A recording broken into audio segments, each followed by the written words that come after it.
ఇప్పుడు వైదికమైనటువంటి మార్గంలో ఈ ప్రయత్నంలో తల్లి యందు పెద్ద బాధ్యత పెట్టింది శాస్త్రం. ఈ ధర్మం అన్నది అసలు ఎక్కడ ప్రారంభం అవ్వాలి అని అడిగింది. అడిగితే తల్లి దగ్గరే ప్రారంభము. ఎందుకో తెలుసా అండి, నేను ఈ మాట ఎందుకు చెప్తున్నానో మీరు ఈ శ్లోకాన్ని అవధరించండి, మీకే అర్థమవుతుంది. శైశవేభ్యస్త విద్యానాం, చిన్నతనంలో శైశవంలో భగవంతుడన్నవాడొకడున్నాడన్న పూనిక పిల్లల యందు ఏర్పడేటట్టుగా విద్యాభ్యాసము జరిగి తీరవలెను. ఇది స్కూల్లో చెప్పరు ఇవాళ. వాళ్ళకి సిలబస్సు, పెద్ద బ్యాగు, ఓ పెద్ద ఏదో వాళ్ళ స్కూల్కి వీడు అడ్వర్టైజ్మెంట్కి పనికి వచ్చే వస్తువుల ఓ బ్యాడ్జీ పెట్టుకు తిరగాలి, ఎన్ని దిక్కుమాల అలంకారాలు చేసుకోవాలో ఓ స్కూల్కి వెళ్ళాలంటే. ఇవి వాళ్ళు నేర్పేది. మీరేం నేర్పాలి? మీరు పునరావృత్తి రహిత శాశ్వత శివ సాయుధ్య స్థితికి కావలసిన విద్య ఇంట్లో నేర్పాలి. అమ్మ చెప్పిన మాట బిడ్డడికి నాటుకున్నట్టు ఎవరు చెప్పినది నాటదు. మీరు జ్ఞాపకం పెట్టుకోండి. ఉపమన్యు ఆఖ్యానం ఇదే, ఎదర శివ మహాపురాణంలో వస్తుంది. అమ్మ ఒక మాట చెప్పింది అనుకోండి, వాడు బయటికి వెళ్ళి అంటాడు మా అమ్మ చెప్పింది ఇది నిజం అంటాడు వాడు. అమ్మ నేర్పాలి, నాన్న ఈయన శంకరుడు, ఈయన నారాయణుడు, ఈవిడ లక్ష్మి, ఇది కనకధారా స్తోత్రం. ఏది చెప్పు? ఆపదామపహర్తారం దాతారం సర్వసంపదాం. చిన్నతనంలో 4 శ్లోకాలు నేర్పాలి. భగవద్భక్తి అలవాటు చెయ్యాలి. వాడికో పంచె కట్టుకోవడం నేర్పాలి. వాడికి దేవుడి దగ్గరికి వెళ్ళి నమస్కారం పెట్టడం నేర్పాలి. చిన్నతనంలో పూర్వం నాయనమ్మలు అమ్మమ్మలు పిల్లల్ని దగ్గర కూర్చోబెట్టుకుని జోరు పెట్టని గోవింద అని ఇలా పెట్టడం నేర్పేవారు. ఎవరైనా ఇంటికి వస్తే చూడండి మా మనవాడు ఎంత బాగా జోజు పెడతాడో అని చెప్పి గోవిందా గోవిందా అంటే వాడు ఇలా అంటుండేవాడు. ఇలా వాడికి తెలియకుండా అన్నది వాడి యొక్క బుద్ధి మార్చి వాడిని సక్రమ మార్గంలో తిప్పేది.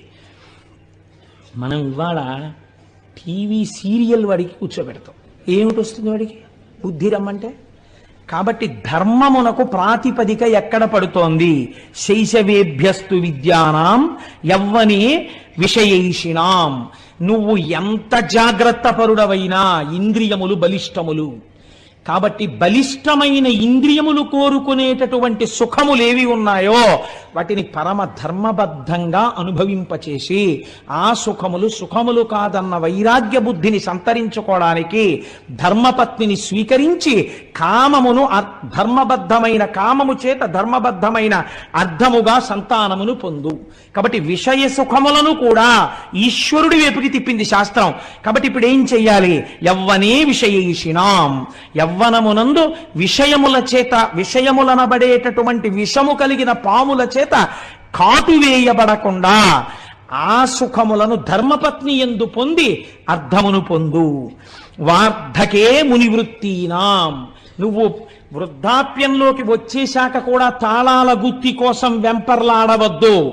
ఇంటికి ఎవరొచ్చారు, ఎవరెళ్ళారు, ఎక్కడ తిరుగుదాం, ఏం చేద్దాం, ఎక్కడికి పరిగెడదాం, ఈ బుద్ధి మాను. వార్ధక్యం వచ్చాక నీకున్నది ఒక్క ధర్మం. మునివృత్తీనాం, మననం చెయ్యి, సంతతము మననం చెయ్యి. నిన్ను రమ్మంటారు, నేను రానని చెప్పు. నేను రాను. అయిపోతోంది టైం, పక్క జ్యోతి ఆరిపోవడానికి సిద్ధమైపోతోంది సమయం. దీపం ఉండగా ఇల్లు చక్కబెట్టు. లేచిన దగ్గర నుంచి పూజా మందిరం మీద ఎగబడకో. నీ కొడుకున్నాడు, కోడలున్నారు చేయడానికి, వాళ్ళకి అలవాటు చెయ్యి. నువ్వేం చేస్తావు? కూర్చో. ధ్యానమునందు కూర్చుని బాగా మననం చెయ్యి. నువ్వు పూర్వం ఏం విన్నావో, ఏం చదివావో, ఏం చూశావో అవి మననం చేస్తూ ఉండు. ఏ సంకల్పము ఊపిరి మీద ఆధారపడింది, ఏ ఊపిరి తర్వాత నీ ఆయుర్దాయం ఆగిపోతుందో ఎవరికి తెలియదు. వృద్ధాప్యంలోకి వచ్చేసావు, 3వ నెంబర్ ప్రమాద పతాకం పడిపోయింది, స్థానిక భద్రతా సూచనగా. ఇంకా ఎందుకు తిరుగుతావు? ఇక తిరగకు. మహానుభావులు ఉన్నారండి లోకంలో. శ్రీభాష్యం అప్పలాచార్య స్వామి వారికి నడుము విరిగిపోతే వారిని చూడ్డానికి వెడితే మిగిలిన వాళ్ళు కళ్ళనీళ్లు పెట్టుకున్నారు. స్వామి చక్కగా రామాయణం చెప్పేవారు, ఏమిటండి ఇలా నడుము విరిగిపోయింది అంటే ఆయన అన్నారు, తిరిగి చెప్పవలసిన అవసరం పూర్తయింది లేరా? ఏం మంచం మీద కూర్చుని రామాయణం తలుచుకో పొంగిపోలేవా? నీ దగ్గరికి వచ్చిన వాళ్ళకి చెప్పుకోలేవా అని ఒక చోట కూర్చుని అనుభవించమని స్వామి నన్ను ఇలా కటాక్షించాడు అన్నారు. ఆయన మర్యాద పురుషోత్తముడు. రామాయణం చదువుకుని రామోపాసన చేసిన మహాపురుషుడు ఆయన. కనుక వార్ధకే మునివృత్తీనాం యోగానంతే తను త్యజాం. చిట్ట చివర నీ మనస్సుని యోగము చేత అనేన యుజ్యతే ఇతి యోగ, అన్నిటికీ సాక్షిగా ఉంటూ కొడుకొచ్చేదో చెప్తాడు, ఆహా అలాగేనా నవ్వు, కోడలొచ్చేదో చెప్తుంది ఓ నవ్వు నవ్వు, తామరాకు మీద నీటి బొట్టు, నువ్వు అలా హాయిగా ఉండగా శరీరము నుంచి ప్రాణోత్క్రమణం జరుగుతోంది, ఏమీ హడావిడక్కర్లేదు. అవుతుందని చెప్పారు పెద్దలు, ఎన్ని మాటలు వినలేదు, ఎంతమంది వెళ్ళిపోలేదు. నా అదృష్టం, నేను ఇప్పుడు చూడబోతున్నాను. ఎవరిని చూడబోతున్నాను? మహాపురుషులైన వారందరూ శరీరాలు విడిచిపెట్టిన చోటు ఎక్కడుందో అక్కడికి వెళ్ళి నేను వారి దర్శనానికి వెళ్ళిపోతున్నాను. నేను ఏ పరమాత్మ పాదాలు పట్టుకున్నానో వాడిలోకి వెళ్ళిపోతున్నాను. కాబట్టి పడిపోతున్న శరీరాన్ని సాక్షిగా చూస్తూ నువ్వు ఆరాధించిన వాడిలో కలిసిపో. కాబట్టి ఏమైంది? యోగేనాంతే తను త్యజాం, శరీరమును వదిలిపెట్టు. ఎంత పెద్ద మాట అన్నారో చూడండి. చచ్చిపోతున్నానని ఏడవకు.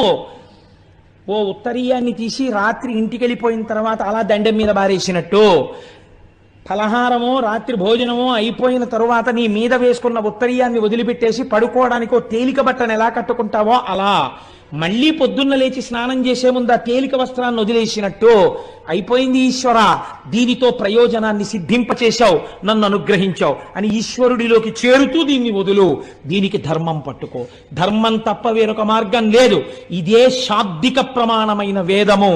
ఈ వేదమును ఎవరు ఇచ్చాడో వాడు రుద్రుడు.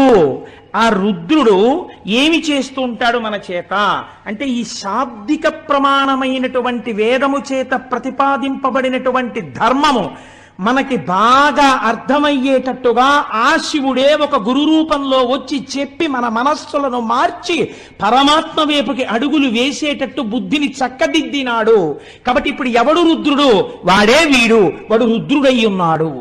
కాబట్టి ఇప్పుడు వేద ప్రమాణము వైపు నడిపించాడు. మీరు రామాయణంలో ఒక చిత్రమైన సంఘటన ఉంది. తల్లి కౌసల్యామాతకెళ్ళి రామచంద్రమూర్తి నమస్కరించారు అరణ్యవాసానికి వెళ్ళిపోతూ. అమ్మా నేను బయలుదేరుతున్నానమ్మా అన్నారు. తల్లి ఏమనాలి? నాన్న లౌకికంగా పెట్టిందనుకోండి రక్ష ఆవిడంది, లక్ష్మణుడు వచ్చి తిరగబడవాయా దశరథ మహారాజు మీద చంపేస్తానంటే నువ్వు ఒప్పుకోలేదు, ధర్మం పట్టుకున్నావు. నాకు తెలిసి రామా, ఇది ఒక తల్లి నేర్పవలసిన మాట. ఒక తల్లి కొడుకు గురించి ఈ మాట అన్ననాడు పొంగిపోయిన మాట.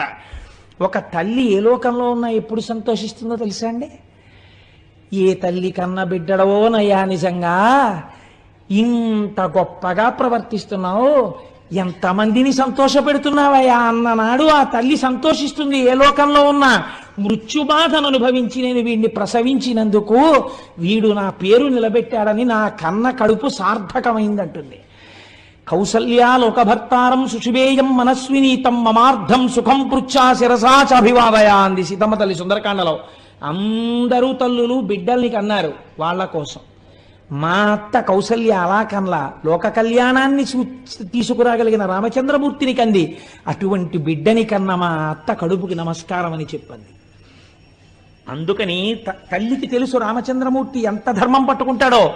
ఆవిడంది బయలుదేరుతుంటే, నాన్న సవై రాఘవ శార్దూల ధర్మస్వామభిరక్షతు, నువ్వు ఇంతకాలము ఏ ధర్మమును పట్టుకోవడం వల్ల నీ జీవితంలో వైక్లభ్యం లేకుండా కొన్ని కోట్ల మందికి సుఖములయందు కాని దుఃఖములయందు కాని ఆదర్శమూర్తి అయిన మర్యాదా పురుషోత్తముడు రామచంద్రమూర్తి అన్న కీర్తి గణించి యశస్వి అయి ఇంతమందికి పాఠం నీ నడువడి చేత నేర్పావో, ఆ ధర్మము నుండి నీ మనస్సు మళ్ళకుండుగాక, నీవు అనుష్ఠించిన ధర్మము నిన్ను కాపాడుగాక. నాన్నా నువ్వు ధర్మము తప్పకో, ఆ ధర్మము నిన్ను కాపాడుతుంది. ఇది నేను నీకు చేస్తున్న ఆశీర్వచనం అంది కౌసల్య. రామాయణం నేర్పింది మనకి బిడ్డలకి తల్లి ఏం నేర్పాలో.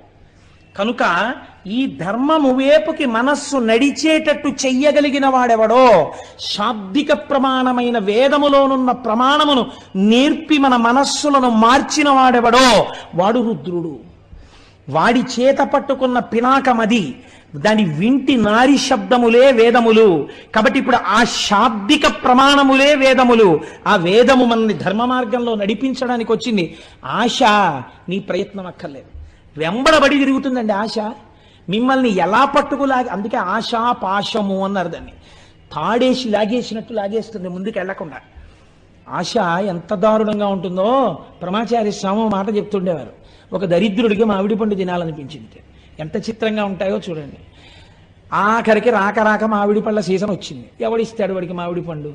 ఎవడో ఒక మహానుభావుడు చూసి అయ్యో పాపం వీడికి మామిడి పండు తినాలనుందిలా ఉంది, ఎప్పుడు మామిడి పళ్ళు అందరూ తినే చోటికి వెళ్ళి కూర్చుని అలా చూస్తూ ఉంటాడు, చొంగ కారుస్తుంటాడు, ఒక పెద్ద మామిడి పండు ఇచ్చాడు. ఇప్పుడు ఆయన ఆ మామిడి పండుని చేతితో పట్టుకుని పెద్ద ఆలోచన చేశాడు. అంటే మనుష్యులకి సహజంగా ఎలా ఉంటుందో చూడండి ప్రకృతి. నాకు దొరక్క దొరికింది మామిడి పండు. ఇంటి దగ్గర భార్య ఉంది, 2 బిడ్డలు ఉన్నారు. భార్యకి 2 బిడ్డలకి నాకు నలుగురికి కలిపి ఒక్క మామిడి పండు తినడానికి సరిపోదు. పోన్లే పంచుకు తిందామంటే ఇంతంత ముక్కలు వస్తాయి. ఇలా అబ్బా ఎంతో బాగుందో అనేటప్పటికి అయిపోయింది. కాబట్టి ఈ సంవత్సరానికి నేను ఒక్కడినే తింటాను. వచ్చే సంవత్సరానికి ఎలాగో అలా కష్టపడి భార్యా బిడ్డలకు కూడా మామిడి పళ్ళు ఏర్పాటు చేస్తాను. చూడండి ఎంత చిత్రంగా ఉంటుందో.